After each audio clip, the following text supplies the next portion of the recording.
Hi, my name is Dave. I'm the EMS training officer for Waterloo Fire. Today we're going to talk about sudden cardiac arrest.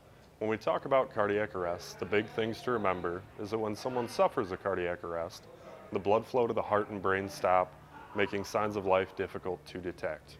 Roughly 75% of all cardiac arrests happen in the patient's home. When someone suffers a cardiac arrest, the first thing that we need to do is make sure it's safe to approach.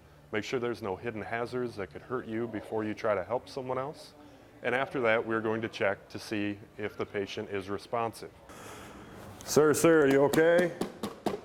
Okay, so no response. So at that point, I'll have someone call 911. So you call 911, you get the AED.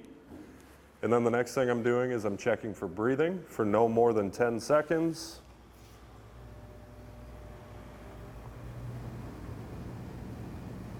Patient is not breathing, so at this point I would go ahead and I would start CPR. So we'll put one hand right in the center of the chest, put the other hand on top, and you're going to push straight down at least 2 inches. So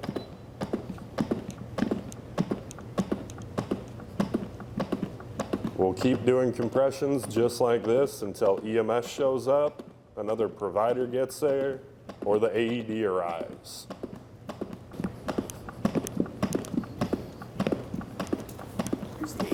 Hey, thanks, Mike.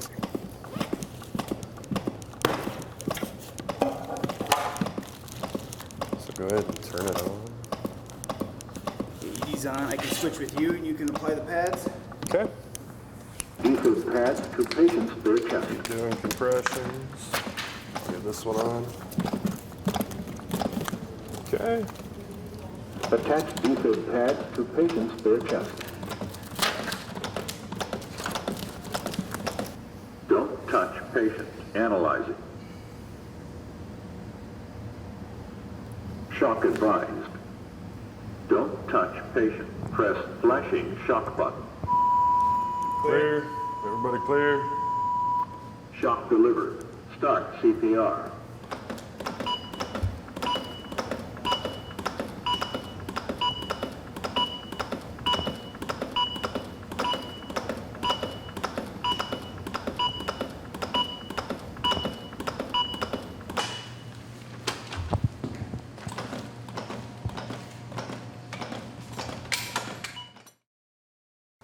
You just found somebody is down, you think they're in cardiac arrest, it's safe to approach, so the first thing you're going to do is check responsiveness.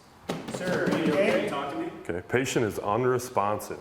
So at that point, we would tell someone to call 911 and get the AED. Very good. Next thing we're going to do is we're going to look to see if they're breathing. Should take 10 seconds or less. If they are breathing, it should be obvious. Your patient is not breathing. So at this point, you'll put one hand in the center of the chest, put your other hand on top of it, and you're going to push straight down about 2 inches.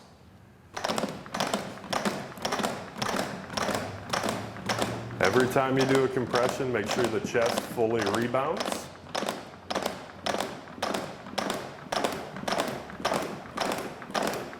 And you're going to continue doing this until another provider gets there, EMS arrives and takes over, or the AED is attached.